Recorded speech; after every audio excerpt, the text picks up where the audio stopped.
And we're back for another exciting episode of the Creators Collective. And I want to say a huge thank you to everyone listening live on YouTube. If you want to join us, we record each Thursday morning at 9 Central, 10 Eastern. And we would love to have you over there. You can look it up on the YouTube channel, Creators Collective, and join us there. We have all of our questions coming from the group. I'm really looking forward to seeing you there. This week, we want to say a huge thank you to our patrons on Patreon. No new patrons this week, but we do want to say a huge thank you to our top patrons, Darren Mates, Caleb Harris from You Can Make This Too, and John from John Made It. Thank you. You guys are what are making us keep going. So we will having some other fun things coming up, and I think we're going to be doing shirts here soon as we get the logo in. So looking forward to that. Also, you can find us on Google Play, SoundCloud, and iTunes, as well as there's a couple other places that feed off of those. So wherever you want to listen to us. But this week we have a special happiness. We have a special guest, and I'm going to turn it over to Zack to introduce him. Yes, and I'm terrible in introductions, but my buddy, Geoff Feder from Feder Knives, who has, I think, one of the most interesting backgrounds of, I don't want to say anybody, but he certainly has a very, very interesting background. He's done a lot of stuff. I thought it'd be a good idea to have him on the show. So welcome to the show, Geoff. Thank you for having me on. What a pleasure. Absolutely. And obviously, as normal, William Walker. Hey, guys. Yes, I'm here. As normal? Yes. As normal, yeah. Yes. Yeah, so Geoff, why don't you tell us a little bit about your background and kind of what you do? Well, it's funny that you start asked. At the very beginning. I'll start at the beginning. You want to start at the beginning? Very early, has a great history. I'll do it. I'm going to do this is going to be quick. When I was a kid, my father wouldn't let me have any toys that I wanted. None. And I wanted to have, like, my friends had toy guns and they had swords and stuff. And then my father wouldn't let me have them. And it got really bad, finding sticks that looked like guns. It sucked. So my father he said, listen, here's what I'll do. I'll take you into my wood shop and I'll teach you how to use these tools so you can make what you want. So it got to the point where I was using bandsaws and drill presses and chisels and rasps, and I was able to kind of make this stuff that I wanted. So in the beginning, it was great because I was making little toys and I was making guns and swords and stuff. But then I got far more interested in the creative process and how you get to an idea and executing that idea into a design and then making something that you want. So it started to be much more about what I wanted, the final destination, but then it became about the journey. So then I went into, I was a painter, and then when I was in high school, and then I got into college, and I was so stupid. I thought I was taking a 3D design class, thinking that it was about how to paint or draw three-dimensionally, like a fucking moron. And it turned out to be a sculpture class. So I was taking these sculpture classes, and I was like, all right, well, I had all that background making stuff with the bandsaw, and a friend of mine actually said, hey, don't wait for glue to dry. Come over here, and I'm going to teach you how to weld. And then I've been a welder ever since, doing mostly, started out as an art major doing metalwork, sculpture. And then when I got out of college, I was a fabricator for a lot of sculptors in Greenpoint, Brooklyn. And then I had a little side detour in the restaurant business. And then I ended up being a blacksmith at the Fine Architectural Metalsmiths, which used to be part of Center for Metal Arts. And then I was a blacksmith there. And then I left and worked for a couple other metal shops, and then I started my knife business. Yeah, I think it's super interesting that, and we were kind of talking about this right before we started the podcast, but I was listening to the Blacksmiths Pub a couple months ago, and I think they had you on as a guest. And I'm now an executive producer, by the way. Yeah, I haven't made it that far. I think I'm like 20 episodes in. This is breaking news. I became an executive producer of that podcast as of last week. Nice.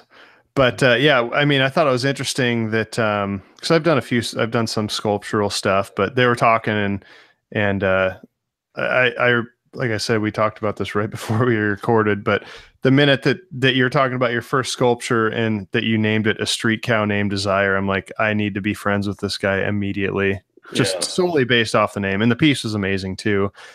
But thank you. Yeah. Go ahead. I was just going to say that sculpture was, we had this art class and we had to make a critter. We had to make giant cows. And I was in the scrapyard. They had black and white street signs. And I said, black and white street signs. There's my cow, street cow named Desire. And then my art teacher was like, you got to do that. So that sculpture became, but then I had a problem because because there were old street signs, the city wouldn't let us take them. So we had to go through, it was a 3-week process. 3-week deadline, and the first 2 weeks was getting permission from the government, and then I had to like slam it. I had to like blast it off when it was all done. The best part was the first sculpture I ever sold, and I had the biggest party at my college with 4 bands and a keg, and I was a sophomore in college. High level. Nice. So how did you, because I saw that, how did you like make the contours on that? Did you use like an English wheel and that sort of stuff, or? I was a freshman in college. I had a week to go, and I just made a steel frame with, you're talking 1993, 1992. So I made a steel frame out of 1/2 inch round. I just kind of cold rolled it, shaped it, and then I would take the street signs, and then I wanted to make sure I didn't lose the white and the black, so I was hand roll. I mean, they were pretty thin sheet metal, so I was kind of, and then I was tacking them on so I wouldn't lose too much paint. Huh. Together. That was super cool.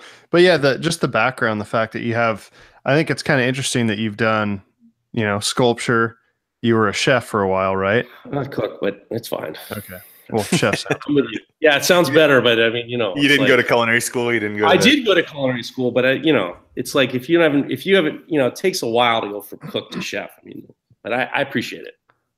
Well, I mean, I'm not mad at it. I'm just saying, slightly. Didn't you have like an article with Epicurious or something like that? Yeah, I just did a video with Epicurious. It was a price points. It was explaining the difference between expensive knives and inexpensive knives, and we were trying to explain why certain knives are more expensive than the others. So they said knife expert.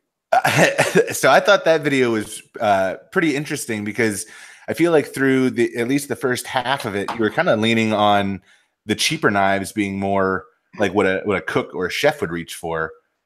Well, if you really want to know, when they approached me, and I was psyched to do it. A friend of mine, actually, I was going to do the one that Will Griffin was in, but then they wanted me to do this price points one, and I said to them the first meeting, I said I refuse to be. I don't want to dog any companies. I don't want to dog any makers, and I also don't want to tell people that they have to spend a shit ton of money for a knife. So I really want to give people, because sometimes people can't spend $300 on a knife. So I really wanted to be very I thought it was important to be, explain why a knife is good, and you don't have to blow a couple grand on a knife to have a knife that'll work for you. So I was trying to thread the needle. It got a little bit intense. Well, I just thought it was interesting in the video for Epicurious.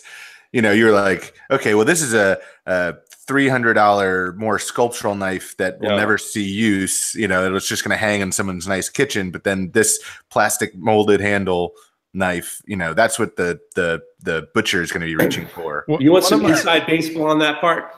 We had to off-road that part because I'll tell you the real quick is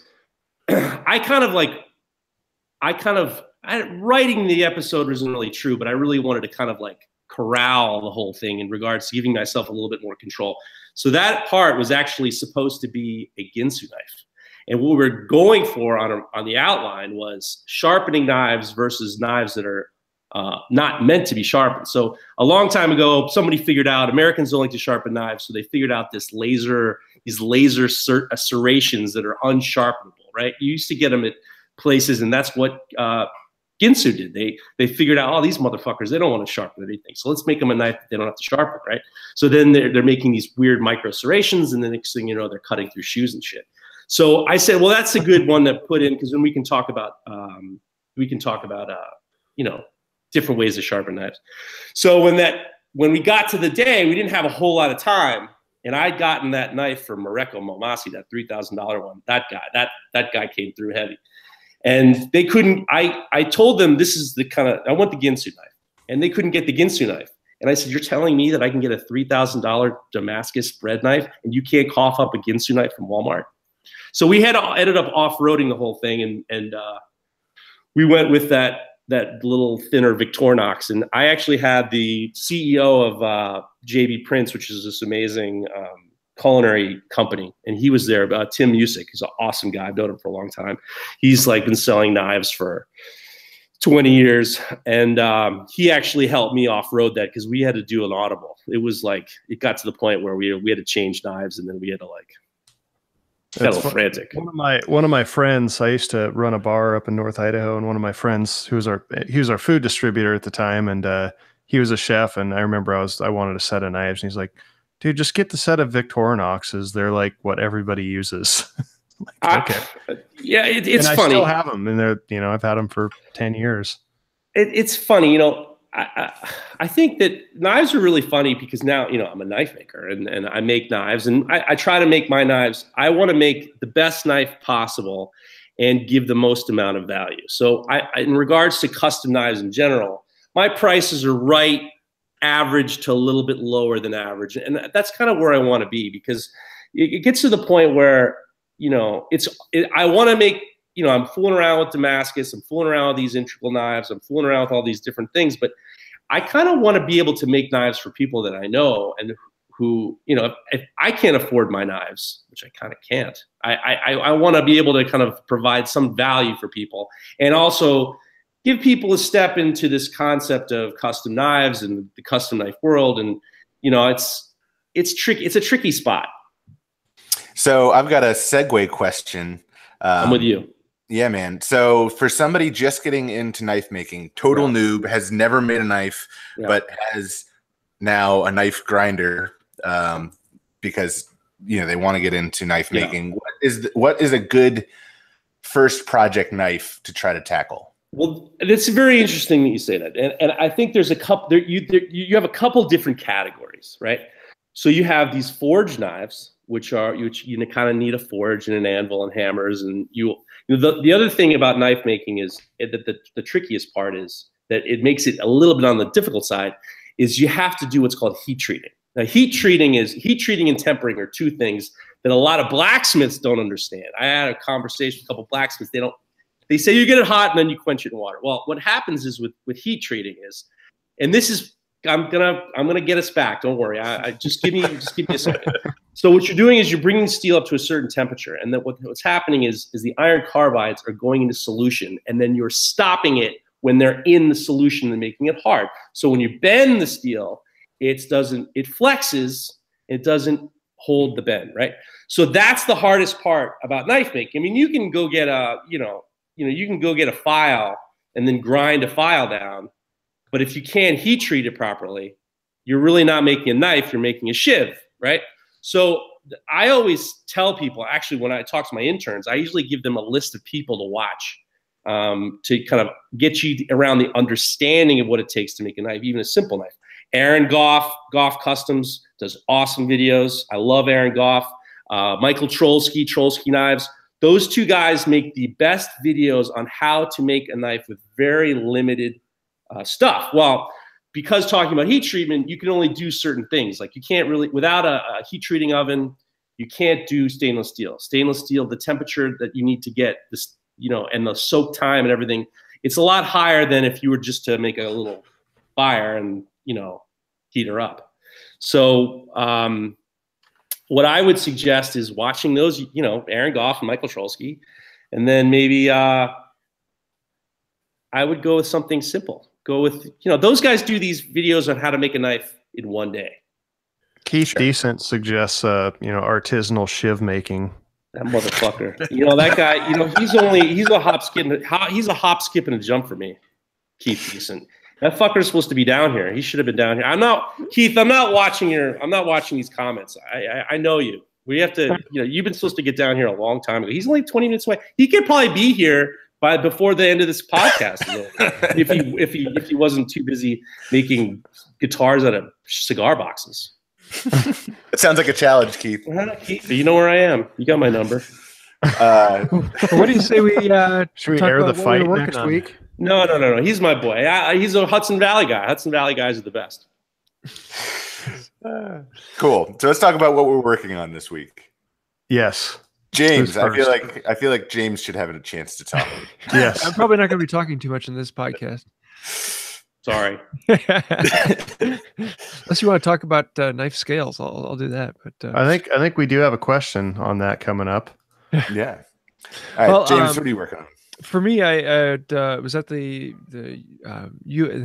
Midwest Tool Collectors Association National Meet this week, and I shot a couple live videos while I was there showing what all was for sale. And I was expecting them to be kind of flops of videos, but both of them have actually done really well. And it was just me walking around showing all the tools for sale at the tables. But fun. Yeah, that was a fantastic time. Had a lot of good things purchased.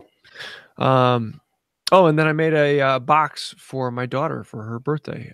Actually, with another channel, Opa's Workshop, and the two of us went together, and I did carving, flocking, and then finishing the box. So that was a good time. But Will, what you got? Well, I almost got electrocuted last night. That's not good.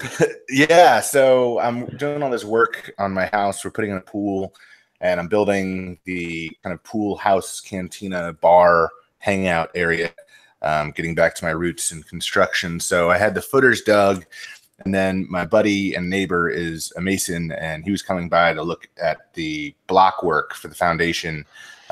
2 courses of block and a course of shoe block, and then I can get the groundwork done. But he showed up about 8:15 last night. Well, we still had a little bit of light, and we set up on a hill on a bluff about 100 feet higher than the floodplain below, and so you can kind of see the storms roll in over the mountains. And so I saw this really wicked, nasty. So bad. This is getting so bad. So saw this really wicked, nasty looking storm coming over the mountain, and so I said, "Okay, let's look at this groundwork real quick." And then it started to rain, so I said, "All right, let's go into the shop, which is in my basement, which is right next to where we were looking at the work." And then we got to, chewing the fat, and it was, now 8:30. And so I was having, a cocktail in my shop after I poured some epoxy, and I was sitting there leaning against my steel planer outfeed table, and lightning hit, and I got lit up. Wow. What? Yeah. I don't know if he was being hyperbolic or not, but he said he saw sparks come out of my glass. And I was locked to the planer for a minute, and they went all the way up my arm. That sounds crazy. Yeah, it really. I wonder if it was like some sort of like huge like electromagnetic field, more so static electricity than actual lightning. Oh my God! It could have been, man, but it came through. I mean, the planer I have run, I've got 10 gauge wire. 220 5 horsepower Leeson motor, and I don't know, but it scared the crap out of me. Huh. Yeah. Wait, so your hand was stuck to the planer? Yeah. So I mean, it was. I was locked. Wasn't the epoxy? No. The epoxy was on the other side. That was in there too. Yeah, no, the epoxy was on a tabletop, just filling some knots and cracks and voids and stuff. Starting to think that was the epoxy. Yeah, so that's what happened. That's terrible. Yeah. Also, I just got invited to be a speaker at WorkBenchCon next February. Me and Rick Lafaver of Woodwork Life are doing a joint talk on basically an extension of my Film School Fridays series that I do on my channel, on my YouTube channel. So that'll be cool down in Atlanta.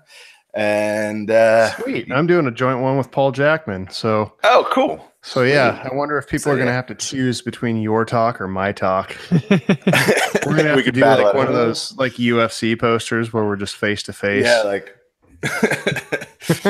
that's hilarious. Zach, what are you working on, man? Let's see. What did I write down? New video. I put a new video out yesterday, and people seem to like it. So yeah, it's that stool video that I did, and I hands down put more time into the production in that video than anything else I've ever done, and wrote the music for it and all that sort of stuff. So, wow. Yeah, I mean, I probably spent probably an entire week just editing the video, not including, I mean, those are like full days, obviously not a week straight, but I bet cumulative. So put a lot of time into that one, and also still trying to draw attention to that free music service that me and my buddy created. So if anybody's looking for free music to use on their content, it is available on Amplitunes. It's totally killer. That's a great idea. So yeah, it's doing great, and I don't mean to nudge people, but we're getting a ton of downloads and very few Patreon supporters. So you know, motherfuckers. That's what you get for relying on people's goodwill. Well, seriously. You know, it's gonna happen. I have faith in our community. I think it'll work, and I understand that it's a new service. And we probably only have about 10 songs out right now, so. But you know, we're going to keep moving with it, and the more Patreon supporters we get, the more time I can justify not making money through my own personal work that pays me, and I can spend more time putting out music for people. So yeah, that's a little bit of an incentive, but it's not going anywhere, and we're just going to keep moving along with that. So that's amplitunes.com if anybody's interested in of it a while ago. It's that anvil stand that I built for my new Fontanini anvil. So that'll be out hopefully in a couple weeks. That is a serious anvil you have there. I love it. I don't know why Jesse. I'll tell you why. Because he's ridiculous. If you want to talk anvils, Jesse Savage, he likes American style anvils that are for farriers. Yeah, I don't know. I love this thing. You know, I can tell you, I had an NC Tools 70-pound Farrier Anvil. That's what I've used for a couple of years, and I truly could not believe the difference it made when I got this thing. I mean, I expected it'd be like, yeah, it'll probably be a bit better, but I seriously feel like metal moves 2 times faster on it. I don't know if it's in my head or if it's just the extra weight, and but it's unbelievable. Here's you know, anvils are they're near and dear to my heart. I love anvils, and I learned on Euro anvils. Now, yeah, basically you have kind of I mean, if you really wanted to break it down, you have 2 kind of styles of anvils, really it's just 2. Yeah. And yeah. What the Euro anvil doesn't really the Euro anvil is a little bit more for blacksmiths because there's more face. There's not that step down to the horn. And the American anvil, the anvil that they like on, you know, Looney Tunes, it's got a long horn and it's got a drop down. I think I use the drop down when I'm like, if I have to like adjust something. Yeah. But other than that, if I had to choose between, and Jesse, you're listening to this. I know you're listening to this. You don't have to sit back and relax. I would take a Euro anvil over an American style anvil because I'm not a farrier. Yeah. Well, one of the things, you know, so, you know, you got your German patterns, and there's the northern and the southern style, and, you know, then your American stuff. Right. I really thought initially I was looking for a Reiflinghause, which are, you know, very lusted for, but they're also almost impossible to get, and they're super expensive. I really thought I'd like that conical horn that's perfectly round, which I probably would, but I was a little reluctant with the Fontanini or Rat Hole Forge anvil that I bought because it has a lot more mass under the horn. It's not perfectly conical, and I thought, yeah, maybe this is going to make things difficult. Because with my Farrier Anvil, the NC Tools one, when I was trying to open up, you know, rounds, I don't know what you call that, like drift around the horn, it was difficult because it has that flat up top. Right. And, but I've had no issues with this. And I was even I talk to Brent Bailey every now and then, who's like a god among men, I think. And awesome hammermaker. Yeah, and he's like, man, I think you made the right choice. And it's nice having that extra mass under the horn because you can really wail on it. And there's just a lot of jokes about the side shelf. The side shelf is basically like if you looked at the face of an anvil, usually on the left or the right, there's this little kind of ledge. Yep. And it's called the side shelf. There's a lot of debate on whether that's... Why do people not like that? I love mine. Well, it depends on how you're standing on the anvil. Yeah, I stand a little bit to the left. No, I mean on the left side or the right side. Like if you want the horn on the left or on the right, and the side shelf is in your way, you're gonna knocking I'm a horn left person. Okay. And the side shelf is opposite to me. So okay, right. So I'm goofy footed. What's that? So I'm goofy footed. Where would I stand at an anvil? Are you right-handed? Yeah. I would say that you stand with the horn. I mean, I'm sure there's plenty of debate. You probably know better than I do, Geoff. I don't know. I have two anvils. I stand on both sides. The side shelf. I like the side shelf because if you're scrolling snubs or if you're starting scrolls, it is kind of nice to have something that you can kind of go under. But it's not a make or break situation. It's just like a joke that these guys are just like, oh, fuck you, and their side shelf. So I don't really. Yeah, I really enjoy mine, and I really find that I'm happy that the waist on my anvil isn't any wider. I know that sounds weird, but I think I prefer that narrow-ish waist because, sometimes, especially when you're shouldering stuff like making tongs, sometimes like you don't want a ton of room because if your shoulders are relatively close together, you can't do that effectively on an anvil with a big waist. Ultimately, it's what you can, it's the same thing with the knife. It's like, it's what you can do with it, not what it is. I mean, you shouldn't really, I told somebody, if you can't make dinner with a paint scraper and a garbage can lid, this $300 knife ain't going to change things. It's like, the same thing with an anvil. I mean, you can have the best anvil in the world or a train track or whatever. And if you can't really, I mean, it's not going to make you do better.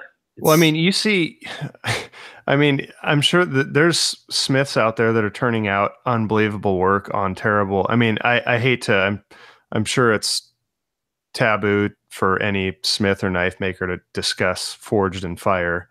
And I'm not, it's entertaining. I'll give it that. But I mean, you do see people that turn out great work and then you see their shop and you're like, oh my God, like, how are you doing this out of this? I think that forged in fire is ultimately good. It's good to get the people who don't know about what's going on, to give them a taste of what's going on. They're watching people do something that they haven't seen before, right? Yeah. And that's amazing. And people seeing the fire and there's the sparks and then this and then the problem. And I have a lot of friends of mine who've been on it. I have a lot of friends of mine who are champions. I'm not for it or against it. I understand why people love it. I understand people why they hate it. I accept it for what it is. I'm not a fan of competing with another person. I'm not a fan of my knives are different than this guy's knives. And me being faster doesn't make my knives better than the other guy. So yeah. I think that ultimately I know, guys who are, they hate it, guys who've been on it and they love it and it's helped their lives. So I think that it's ultimately, I accept it for what it is. I appreciate it. I appreciate my friends who've been on it. I have friends who've lost. I think it's ultimately good. Yeah, I think so too. Cause it's just like the, whole like pallet wood introducing everybody in the world to building stuff out of wood. Like, it's something that it might not be spot on. It might not be perfect, the best way to represent something, but it is entertaining and it gets people interested in making stuff. It's a footstep into the fact that people are actually not dropping anvils on. But then on the other hand, like you see these people that, like, I remember I watched the episode where Walter Sorrells was on there and I'm like, oh, this guy's going to tear these guys. This guy's going to mop the floor with these dudes. Yeah. And like his knife shattered. I mean, it's not, obviously it's not because he's not a good smith, but it's like you said, that competition of like people working super fast. And, it's happened to a lot of other smiths that have gone out early because, it's not their comfort zone. It's not their workflow. It's not their, If you listen to Chop Knives podcast, Craig Lockwood interviewed Walter Sorrells, and he talks about that episode. So there you go. It's called Knife Talk. Knife Talk. I think it was episode. What are the bullet points of that one? Do you remember? Craig does this great podcast where he talks to knife makers. He talked to a lot of forged in fire guys and a lot of not. He talked to Bob Kramer. He talked to like the best of the best, really.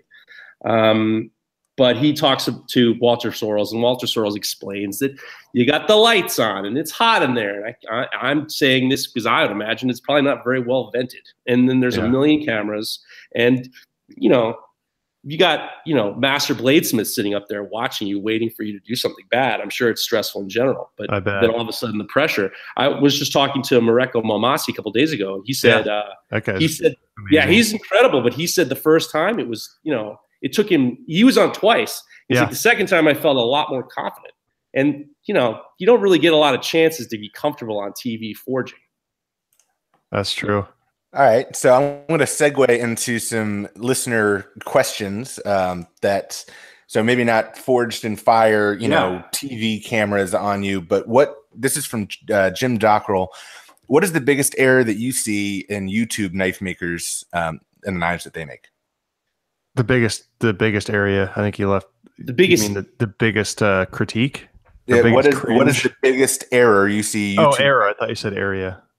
What is the biggest error? Yeah. I think that my opinion is that YouTube is an awesome resource. And I think that there are a lot of knife makers out there who are doing incredible, you know, educational information. Really what it comes down to is if you're going to forge knives, you really should be going to a school, because what you're going to do is you can either invest in all this equipment and just hope that you kind of, you know, trudge your way through all the problems, or you can go, it's like going to the gym. You don't go to the gym for the first time and just start bench pressing like a mental patient. You got a trainer, and then they kind of guide you the way to do this correctly. So I think that YouTube. You've never been to my gym. I've never been to a gym. How's that? So people they're doing completely unconventional exercises on like. Anyway, sorry. I think that the most important thing that YouTube people, I think that there's a lot of good information in there. I think that encouraging people to go to see Nick Rossi at the New England School of Metalworks, or go see Pat Quinn and see that, you know, you can take the Nick Anger class over at the Center for Metal Arts. I think those classes are the types of classes that it might be hard to invest in, but what you're going to do is you're going to get an immediate education that's going to put you through. If you do the ABS classes, you know, if you're a member of the American Bladesmiths Association, you take the 2-week classes. That 2 weeks of classes, I know it isn't easy for a lot of people, but it propels you in the process, getting closer to being a journeyman smith. So I think that guys like I said before, Aaron Goff, I think Michael Trolsky are awesome guys that you should be looking at. If you want to get a little bit higher level, Nick Wheeler is the greatest of all time. Hats off to Nick Wheeler. Unbelievable. I think a lot of people, I also think that there's so much information that's out there, but everyone's doing the same thing. And it's like, you need to kind of like squirrel it away into a couple guys. Yeah. All right. I don't know if I have a question. So Keith has, I think you did. Keith Decent? Yeah, Keith Decent has a question for you, Geoff. Yeah.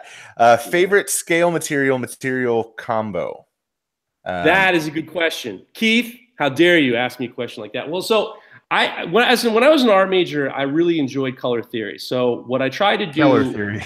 What did I say? Inside joke. Sorry. Oh, all right. Well, I thought you said something other than color theory, but that's fine. So I really like color theory. I think that when you have G10 material, which I like very much, it's very similar to fiberglass. You can put it together in ways in which you can kind of make contrasting colors and really activate the colors and activate the knife. So I like that. Recently, I've been working with, all right, so the answer to that is I like G10 and I like micarta, tan canvas micarta a lot. But I've been dealing a lot with local Hudson Valley mills, and I've been getting great wood. I've been stabilizing the wood from these local Hudson Valley sources. Favorite color combination is my signature series colors, which is blue on the outside, green stripe with a yellow liner. That's my favorite these days. All right. All in G10. Follow-up question. Go ahead. It's not from Keith, is it? No, this one's from me. Okay. All right. All right. Keith's got to try the pie a little bit. It's a two-part question. I was going to say, if you're using wood for a kitchen knife scale material, so you said you're stabilizing the wood. If you didn't stabilize, what kind of finish would you put on the handle that's going to get it washed a lot? Well, all right, so just explain I don't know, should I explain what stabilizing is real quick? Yes. All right. So stabilizing is you're taking, wood is porous. That's why when you open your windows in the summertime, it swells up and it's tough. It expands and contracts. You guys are wood guys. You know that. So if you get a little vacuum chamber and then you put your wood scales in the vacuum chamber and then you fill it up with this resin, usually there's the best ones called cactus juice. Yep. And then you kind of put a block on top. You keep it submerged. You turn on your vacuum and the vacuum sucks out all the air out of the chamber and out of the wood. So then when you're done, after all the bubbles are gone, then you turn it off, and then wherever there was air, it's now filled with resin.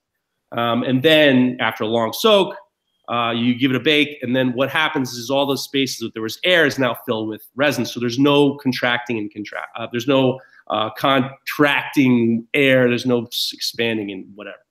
So I started doing my own stabilizing because I really wanted to use more local stuff. So I suggest for kitchen knives, and especially, stabilized handles are better because over time you will have better results. Now, I actually have, the only knife of mine I have is a little paring knife with a non-stabilized walnut. I've been using it for 3 years, not stabilized, and I get it wet, I wash it off. I haven't had any problems with it, which is a little shocking, but it's fine.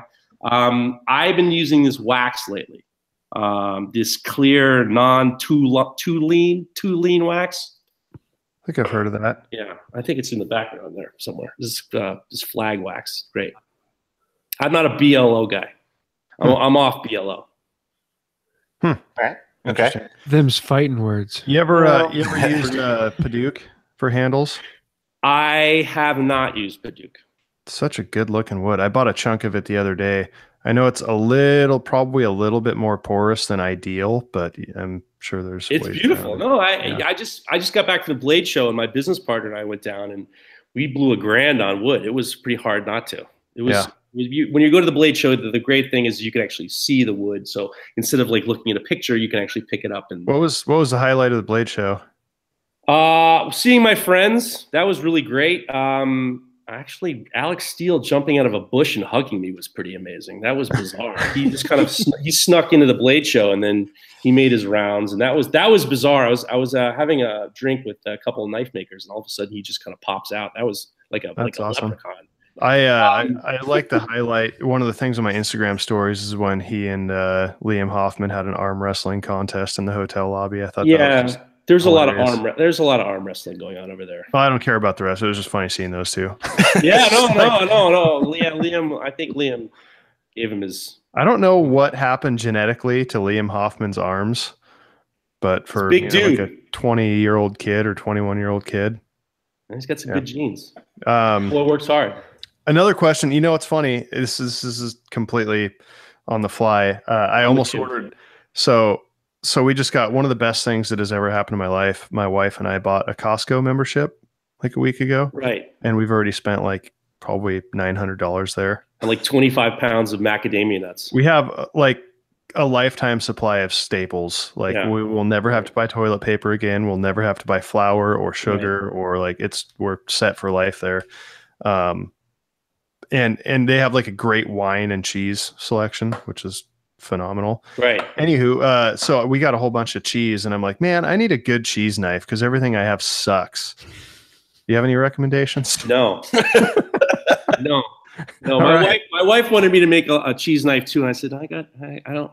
Does anybody make a good one? I've heard of like, I don't know. I don't know if you have any there. You stumped me there, Zach.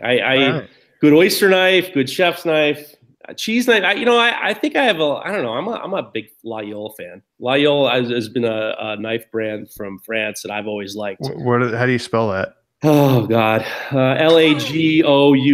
There's I's and O's and L's and L's and E's, and all of them are not where you think they should be. But they're, it's just ask Alexa. Right. Yeah. So it's a famous. I think it's an area in France, and there's all these different companies, and they're known for. And you've seen them. They're known for their waiters' knives. Hey, live chat. If somebody wants to figure that out and post it, go ahead and we'll spell it out. Layolle or cheese knife. I don't know any people. See, the thing is like I was like, I know who makes cheese knives. Isaiah Schroeder. Schroeder Knife Works in Madison, Wisconsin. That's the head of that's the state. That's the country's capital. Wisconsin. He knows cheese knives.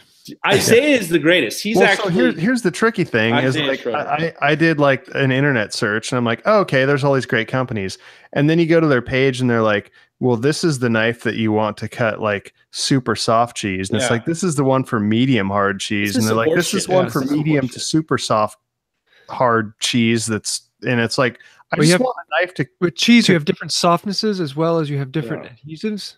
In other words, it's ridiculous though. Like it's so overcomplicated that I'm just like I was ready to happily throw down some money on a knife, and I started. Does that ever happen to you guys? There's just too much information. You're like, okay, I'm ready to do this, and you start looking into it, and you're like, this is way too confusing. I'm not going to buy anything. Like, that really seems like way overkill for cheese. I'm sorry, like you're not from Wisconsin. No, I might have to agree with that. I think at any given time, there's like a good 20 to 30 different types of cheese in my refrigerator.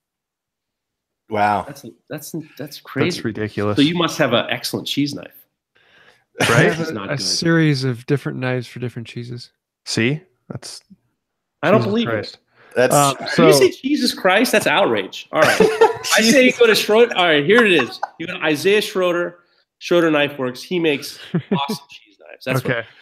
I think the waterjet cuts. The state of Wisconsin is waterjet cut in the middle too. Okay, that's cool. Maybe water cutter for cheese. Maybe that's the way to go. All right, I got this. All right, paring knife. I started a debate on Facebook, and it got really ugly between knife guys and like chemists and metallurgists and scientists. Beginner knife steel. Carbon steel, home heat treating, no special tempering ovens. What's your favorite steel for a beginner? All right. I like 1084. 1084 steel is not only is it easy to forge, but it's also easy to normalize and heat treat. So I go 1084. 1084 is you get great results every time. I've heard that. I have 1075. 1080. It's which is probably pretty close, I would imagine. I just recently heat treated some 52100, and that was easy too. I think that isn't that stuff notoriously difficult to like move though, like the metal 52100. Yeah, I don't know. I don't have enough experience. That's the ball bearing steel, which apparently is like if you're trying to hammer that stuff out, it's a nightmare. From what I haven't forged any 52100, but I made some stock removal knives with it, and the heat treated. Outstanding. FYI, Keith Decent chimed in. How do you pronounce it? Laguli? Lagule? No, Layol, you motherfucker, you. Keith, turn it off. Go back down to Beacon. Get yourself a cup of coffee. Just relax. Leave it alone. So Laguiole. If anybody else is on the same Layol's good. Is on the same cheese knife quest as myself. You're now informed. I had some questions too. I can't remember. Oh, so as far as so I actually have, and I know you are a big fan of Even Heat as well. I have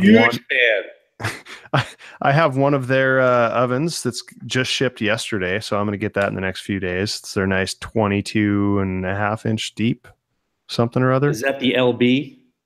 I don't know. All right, so they just came out with a new product. No, I don't think it's the LB is long blade, right? Long blade. Well, it's long blade, but it's really about not having any coils in the back. Oh. So the whole idea, heat treating ovens, they have coils on the sides and the back, right?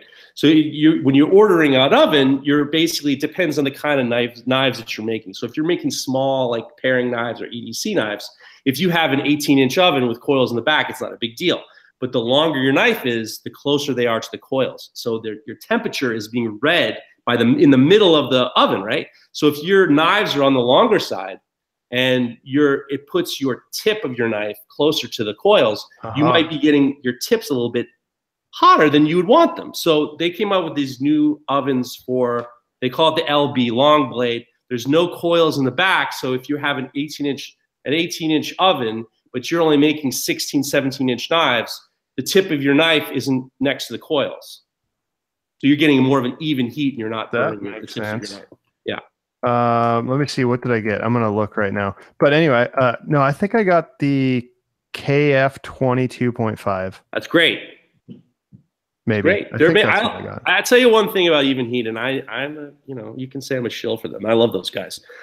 It's a father, 2 sons, and you can if you have a problem, you reach out to the son on Instagram on a Saturday night.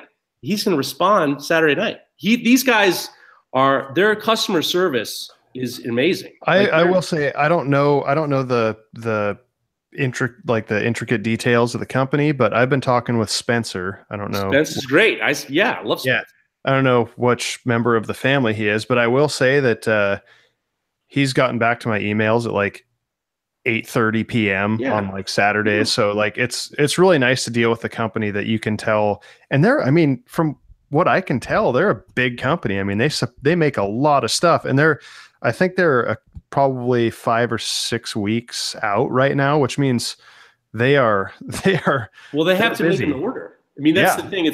It's so Spence is the youngest brother. He's great. Spence is awesome, and his older brother Quinn and their dad Mike, they're all awesome. But if you think about, the funny thing is like, especially with knife makers, you're talking about the 1%. You're talking about a small percentage of people who are actually going to buy ovens for their home. I mean, if you told, if you're investing money in an oven to make knives and it's not your business, it's kind of like a big investment. So what they do is they do all these different variations, like based on the size. You can get one, if you want to make kurkeries and long swords, you can make them for a chef knife.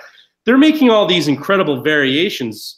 Like the long blade, I love the long blade, and they're doing great. It's the construction's different, everything about it's different. They have a new relay that's really awesome, but they're like trying to make better ovens for a small percentage of people. Yeah, like it's pretty impressive. It's cool that it's amazing that I didn't know that there was only 3 people. I mean, well, I think that's the core. But I mean, you look at how much stuff they're producing.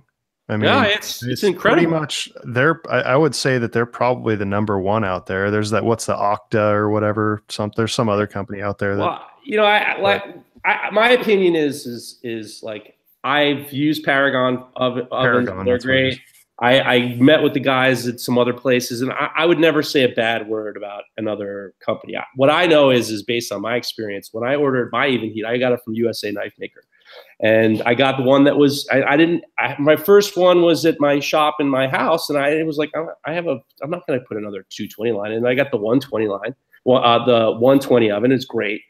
And every time I met them, I went to talk to them last year at Blade. We had a really nice conversation. They were super great. The times I've had problems, I will say the one thing about the Even Heat that other people don't have is they have these, what's called a tap control. And the tap control is like your iPad. So when you're putting in recipes for your heat treating or your can play Angry Birds. Well, or you can just, they come up and they're easy to, it's easy to work. Yes, you can play Angry Birds. But the great thing is they're super easy to store. They're easy to program, but they have this little Wi-Fi dongle, and it allows you to, if you connect your oven to the Wi-Fi, holy crap, you can get an app. Now this is awesome. So you can get an app, an Even Heat app, and then you kind of load. It's super easy, and they walk you through it, and it's not a big investment. So you get the tap control, then you get the Wi-Fi, and then you get the app, and then all of a sudden, if you have to run to the hardware store or you have to run to the train station, which I'm doing all the time, and I'm running it, and I know I know that my oven is at a certain cycle or a certain, what temperature, and I don't want to have to like roll the dice and guess where I'm at. I can look at the phone and it'll say, all right, you're at 1475, and then I know how much time I have until I got to quench these knives. Huh, that's super cool. Yeah, it's awesome. I mean, it's weird, but it's awesome. So my other question was, before you quench, do you get it up to temperature in the kiln or in the forge? When I first started making knives, I learned how I was a blacksmith first, and then I was taking some knife making classes with a friend of mine, Matt Paul from MP Knives. That guy makes awesome knives.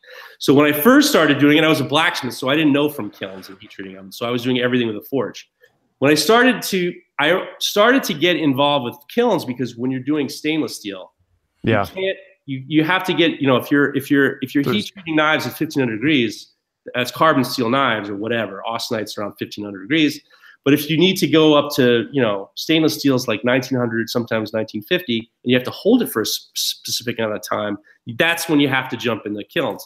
the thing is with the kilns is it's like, it's pretty like, there's no sticking in and out. And, you know, I normalize my kilns. I do as much as I can, and it gives me a better, you know, I'm closer in regards to what I need to do. Mm-hmm. Okay. So like what for high, like medium high carbon steels, like what's your quench temperature? Well, it depends on the steel, you know, Austin, you know, or something like that. 1084. I tell you what I have been doing lately, and it's a lot of it has to do with, you know, some guys who quench at like 1475. I usually get myself up to about like 1520, because what you're trying to do is you're trying to get it to the critical state. Like if you set your oven to 1500 degrees, you say, you know, all right, 1500 degrees, but it may be a little bit high or low. And what you need to do is you need to make sure that your iron carbide is in solution. So you might have to jump it out. And the other thing is once you pull it out, you got to really get it into the oil fast. You have to really keep, that's really critical to how hard your steel is, because the quicker you're getting it in, the more time, you know, the quicker it's going to stay in that austenite stage and then get it in the martensite. So I, you know, for carbon steel, I'm usually in my 1084. Sometimes I'm like 1520. Huh. Okay. And do you have any, what's your opinion on quench? I think I have the the 11-second quench is what I usually use. I use Parks 50. I think they're supposed to be, sometimes Parks 50 seems like it can be kind of difficult to procure. So I got the 11-second from McMaster Carr. Well, USA Knife Maker now. Tracy over USA Knife Maker is selling gallons, so you can get a gallon. Oh, okay. You can get gallons of Parks 50 and different types. So that's the thing, is you used to have to buy like, you know, 5-gallon buckets, and now you can buy gallons. Which you know, for a knife, you only need, you know, you just get a piece of pipe and then weld a plate to the bottom, and you don't need a whole long. You know, a gallon of quench oil is going to be more than you need. Yeah. Huh. Cool. Yeah, but it's also like, it's whatever you know, that's the thing, it's whatever you can do. You know, if you can't, you got to do whatever it takes sometimes. So if you're using oil and, you know, a lot of people, you know, you got to do whatever it takes. Some people don't have that. Yeah. Yeah. I think just getting, if it's something you're interested in, just getting started. I need to know what's funny. I know it's got to be something. I need to know what's funny. What? Oh. There's I'm not reading the comments, so Moonshine Metalworks and Keith Deason are getting into it in the live chat. It's unfortunate. It's unfortunate. Keith's a roughneck. Due to the time, I think we're going to hold off on the Creators Photo Challenge until next week. Okay. Sorry, guys. If you that's all right. If you did get in your challenge for texture, then you can have one more week to get that in. So yeah, so that'll give me a shot to actually participate this time. What is this challenge? Anyone who wants to join in, they can submit a picture on Instagram with the hashtag Creators Photo Challenge, and each week we have a different goal, whether it be, you know, rule of thirds or black and white or something like that. This week we are doing texture, so we're looking for texture in your shop. Yeah, and so the way, Jeff, that this came about was I'm a professional photographer and also YouTuber, woodworker, furniture maker. And Zack wanted to get more into photography and photographing his work. And so we were on the podcast one day and we were talking about all this photo stuff. And then Zack kind of threw it out there, you know, maybe we should start a challenge to help people in the workshop get better at taking, photographing their work. And so he put it to me to make a challenge every week to talk about a compositional element or, to get you thinking outside the box when it comes to photography. And so it just kind of became this thing. So it's the Creators Photo Challenge. Did you talk about say no to the hand pictures, the knife hand pictures? Leave that for Nick Anger. Nick Anger owns the knife hand picture. So if you have a knife in your hand and you're not Nick Anger, figure something else out. This ain't working. He's got that. He's got that down. Well, I'll tell you what, for the joke of the week, Jeff, you have one you brought in. Why don't you? Well, this joke came from my friend Sunset Forge, John Ariani, Sunset Forge, New Jersey. The joke is, I don't have it in front of me, but I'm gonna fuck it up. That's for sure. It's did you know that the Dali Lama has a gambling problem? Really? Yes, he loves Tibet. Fucking John Ariani, man. That fucking joke was great. I love that joke. He hit me up with it yesterday on my Instagram Live and stopped me cold. Good. I like it. John Ariani, greatest. So let's see what we got here. What's new? What are we watching and or reading? Will, what do you got? So I watched this guy on Epicurious talk about different price points of knives. That fucking guy. Yeah, that guy. So it's Geoff Feder. The Epicurious episode is really, really interesting to hear a knife maker talk about the price points, high-end, expensive knives versus really affordable, just more utilitarian knives. I thought that real expensive one, the big expensive one, that was from Mareko Mamasi. He hooked me up. Yeah, that was a huge score. I only had 6 days between when they finalized it to when we photo shoot, and I needed a favor. And they said, "Can you get a Damascus bread knife?" And on the phone, I'm like, "Are you out of your mind?" So I called him Mareko. He's like, "I got one for you." Took care of it, drove it down, cleaned it up, drove it down. That's awesome. Wow. So did you get to keep it? No, you know what the funny part was is the when we went there, he drove it down. You don't put that thing in the mail. That thing was, it literally is incredible. When I got to the set, I was showing the producers, there were producers and all these people, and I just turned to this one person and I said, "Listen, I don't take this the wrong way, but if you drop this, I have to put my hands on you." So that was the end of that. So I was doing all the moving of that night. I was doing all the moving of that night. Wow. So, yeah. Well, I mean, $3,000. It's not really, Yeah. Yeah, Keith says that was actually Vince Vaughn in that video, not you. You motherfucker. He's got to worry. Yeah, I get that a lot. That and apparently Hobo Chris Pratt. Hobo Chris Pratt. Right. That should be your Instagram, your personal Instagram. It's Hobo at Hobo Chris Pratt. The funny thing is I've gotten Vince Vaughn, and the Vince Vaughn thing is so stupid because it's just my high forehead and my bags under my eyes. So there was a couple years ago, Vince Vaughn, I guess, got a blue belt in Brazilian Jiu-Jitsu with the Gracies, right? So I posted it on my Facebook page saying, "I worked so hard for this.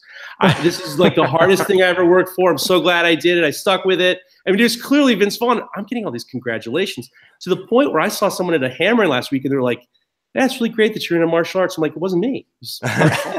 I get chubby Dave Grohl. So there you go. And everybody with facial hair gets Dave Grohl at some point. I, for some reason, get Dave Grohl a ton, and you used to get Jesus. I used to get Jesus a lot. Yeah, that's true. Wow. I don't really back. I used to have longer hair. Vaughn, Jesus. Yeah. That's I don't get anything anymore though. So I have no celebrity doppelgangers. I get the most spent looking actor there is. Vince Vaughn. No one looks more spent than Vince Vaughn. Thanks, Keith. Thanks for making me feel worse. Keith. James, what are you watching or reading? What's inspiring you? I have to go with the Third Coast Craftsman. I've actually got to hang out his shop last week, and we had a fun time. Probably making a collab video here soon. Cool. But he did a video on plane restoration that I really think is one of the best ones on YouTube.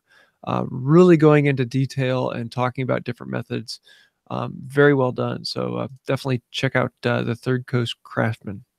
Yeah, and I ordered one of his shirts and one of his coffee cups. Wow. I'm turning into an old man because I actually I found that I kind of collect coffee mugs, which is such an old man thing to do, but I love coffee and I use them all. So cool. Yeah, that was a really good video. You got to do whatever it takes, Zach. You got to do whatever it takes. Sometimes it's collecting coffee cups. Sometimes you just got to do whatever it takes. So what you got, Jeff? As I would say, I listen to the Opieradio podcast.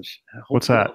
It's Opie from the former Opie from Sirius Radio has got a podcast, and actually one of the guys he does it with, this guy Chef Carl Ruiz, Sabor Chef on Instagram. He and I have been making some knives lately, so we might go on that podcast soon.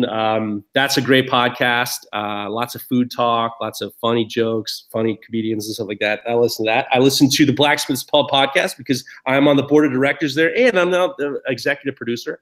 So I listen to the Blacksmiths Pub, and I do listen to Knife Talk by Chop Knives. Craig Lockwood does an awesome knife making interview show. We talk to knife makers, and I listen to that. Sweet. Yeah. Cool. Well, Zach, next? What you got? Oh, me. Yeah, so I've been I caught up with all of my Fools with Tools podcast episodes, which is Steve from Moonshine Metalworks, Al from Al's Hack Shack, and Brett McAfee from Brett McAfee, Skull and Spade, Jimmy's daughter. So yeah, I've been catching up on those. Those are interesting. And since I'm all caught up on those, I've been going back and trying to catch up on my Blacksmith Pub episodes. So they had a good one. The last one they had with Steve Bronstein was very good. I am on. So I will say, let me see, where am I at in there? I'm finding it. So I'm on episode 18 right now. And the first few, I will say, like the first 10 or so, or if you want to get straight to the meat of stuff, those are a little tough because they're kind of getting a feel for things. And not that there's anything wrong with that. It's every podcast. Rick and Jesse are doing they're trying to feel it out. They've been getting some. The last one they had a different voice on Stephen Bronstein, a different voice in the blacksmithing world. It was very interesting. Yeah, so it's if that's something that you're interested in, there's great content in all of their shows, but yeah, so cool. That's what I've been listening to. Well, cool. Why don't you keep us going with what's your product or tool of the week? So my product of the week, since it is always like 130 degrees in my shop, it's absolutely miserable. I drink a disgusting amount of water every day, and I did notice since I've been doing a lot of post-production, like color grading or white balance and color grading and stuff, that I need more white things in my shop just so that I can set the balance. So I bought a 32-ounce hydro flask in nice pure white. And I did notice that, like, I almost always have a water bottle somewhere in the background of my shop. So now I'll have a white one, which will make my color grading way easier, and it will keep me hydrated. Nice. Very cool. Very good. What about you, Jeff? What you my favorite tool of the week is the Even Heat LB18. With it's awesome. It's it makes heat treating just dials me right in. You make me want to pick one up. You should. What would you do in there, James? I took it up to my bike to power it. I just heat treated 2 hammers in it. It's great. It's a great oven. Hot as hell. So I'm curious with your hammers. It seems like there's a lot of different strategies there. Some people just heat treat the faces. Some people do the whole thing, and there's all sorts of different. It's weird. Ideas. It's funny that you say that. I am not a hammer maker. I actually love making hammers, and the times I've made hammers have been with Sunset Forge, New Jersey, Sunset Forge NJ, and Cliff Dufton. I want to go up there and do that with them. Those guys are my favorite people. They're my favorite people, and we'll get you. I'll make sure that you get a hold of them, and we'll get you over there. They make awesome hammers, and they're awesome teachers, and it's great. The funny thing about blacksmiths is a lot of times when blacksmiths when you talk to them about heat treating, they have a blank stare. Usually they get it hot, they put it in the water. That's really, I've talked to blacksmiths, and they don't understand. I think maybe understand. I should say that. Say maybe generally. That way we get less hate. It's fine. Generally speaking, though, my friends who talk about heat treatment, they just, you get it hot and dunk it in the water. And then, you use a turbo torch, or you heat up a piece of steel and then you put it on the eye and then you temper it that way. I've been heat treating with my oven, and then I've been tempering it in my oven. And I just recently tempered a little hammer that I made, and it came out, straw yellow, golden. It was like a golden hammer. So it's like, it all depends on what you got. Cool. Well, Will, what you got? Cheap belt sander. It's just the Skill 3x18 belt sander. I just turned these big table pedestal legs. Those were huge. They were big. Did you ever have any moment that you thought your lathe was going to explode? I got or it. So the piece was going to fly off of the lathe. That was just a huge piece to turn. It was two huge pieces to turn. They're about 50 pounds a piece, and I used a faceplate and used every screw hole. And then what I'd do is I'd crank up the lathe until it started, rocking and vibrating and walking across the room, and then I'd back it down just a little bit. So I was turning those at about 500 RPM until I got them roughed into shape, into a cylinder, and then I cranked it up to about 1200 RPM. And just kept my tools sharp, and I didn't have any bad catches or anything. So, but with the glue up, things got a little out of sorts, out of flatness. So I turned the pedestal legs, and then I would flatten off one side and then flatten off the other side, and it left these a small ridge of unevenness, and it was all end grain, and trying to hold a cylindrical pedestal leg in a vise and try to use a hand plane just wasn't working, and I was getting a lot of chatter and tear out. And so I grabbed my belt sander and flattened up the top and bottoms, and it made it like super quick, super easy, super simple. So cheap belt sander. Nice. James? Well, I have to go with a sharp handsaw. I was in a shop this week. I'm helping out at a camp, and I needed to cut up some boards. I was looking for a circular saw and needed an extension cord and needed a place to plug it in. And I was like, what am I doing? And I turn around, I grab a handsaw, and I cut the board. It's just like, even when you're working in a full power tool shop, having a really good sharp handsaw that you know is going to cut quickly is often much faster than a power saw if you just need to make a cut. And, so yes, get a good sharp, good quality handsaw, not one of those cheap things you get at the big box store. So Geoff, Yes. if you have romanced people into trying to find out more about you, where's the best place to? You have 2 Instagrams. That's confusing, man. Well, here's why I had to do that, because I have Feder Knives, which is like FEDERKNIVES, and that was to feed my website. So it was a really great way to interact with people, but it also would feed my website. We're redoing my website now, and we're not going to have to worry about that anymore. But the other thing is I started Instagram years ago with Geoff Feder, and it was all my sculpture. It was all the sculpture I was doing. And I kind of like the idea of like separating them out, because if I just start, Instagram and social media is very interesting, but if you don't like kind of target exactly what you're doing, people are kind of confused that it's a business. So Feder Knives really is about my knife business. And then Geoff Feder, I usually do sculpture. I do work in progress stuff. I do a little bit more older stuff, some stuff that doesn't really, kind of blacksmithing, sculpture-y kind of stuff, but it's not I don't want people to be confused in regards to Feder Knives as a business. So. Okay. Which one do you spend more time on?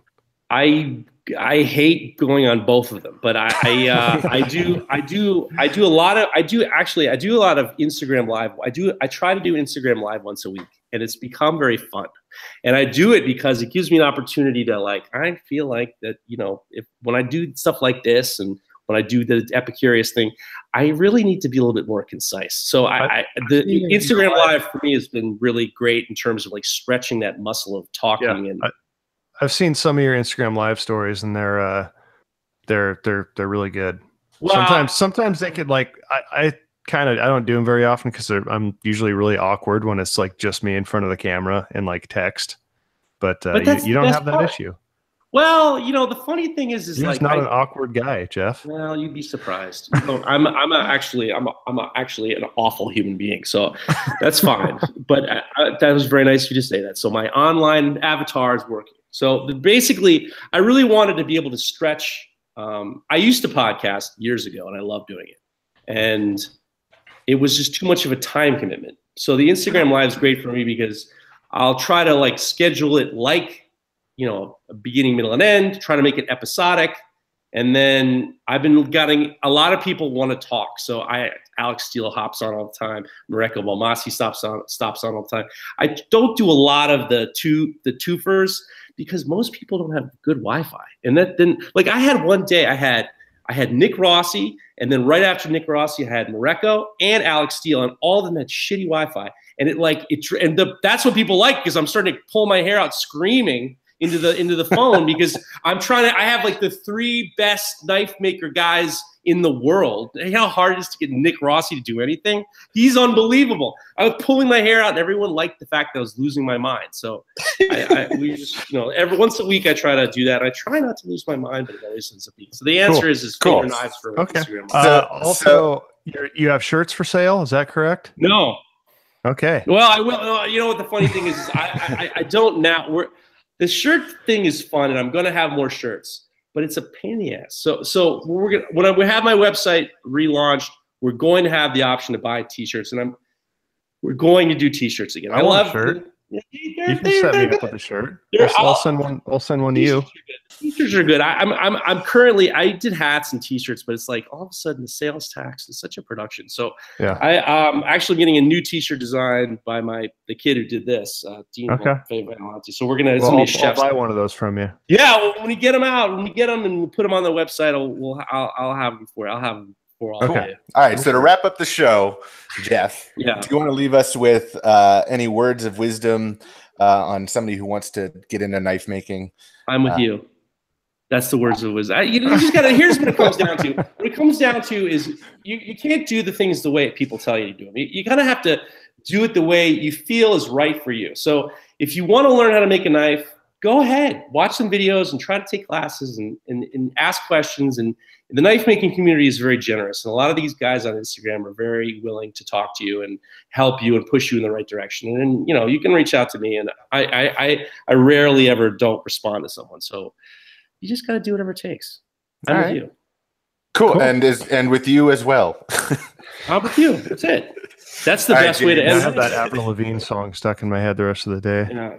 I'm with you. I'm with you. It used to be a little breaking. I used to say I'm with you to stop conversations. Like, all right, I'm on your side. I'm with you. And it worked. So I'm with you is a great way to say, okay, I'm with you. And then it turned into a rallying cry. So now it's very like optimistic. And I'm with you. But in my mind, when you hear me say I'm with you, it means leave me alone. All right, James, take us out. Oh, do you want to say I'm sorry for wasting another hour and a half of your time? But if you want to join us live on Thursdays at 10 a.m. Eastern time, you can do so at youtube.com. And I do want to say a huge thank you to Geoff for coming on live. This has been a fun one. Thank you very much. It's my pleasure. I appreciate you giving me the opportunity. And that's about it for this week. Until next time, have a wonderful night. I'm with you. I'm with you. See you guys. Thank you very much, guys. I appreciate it. I hope that was okay. That was great. Okay, good. Yeah.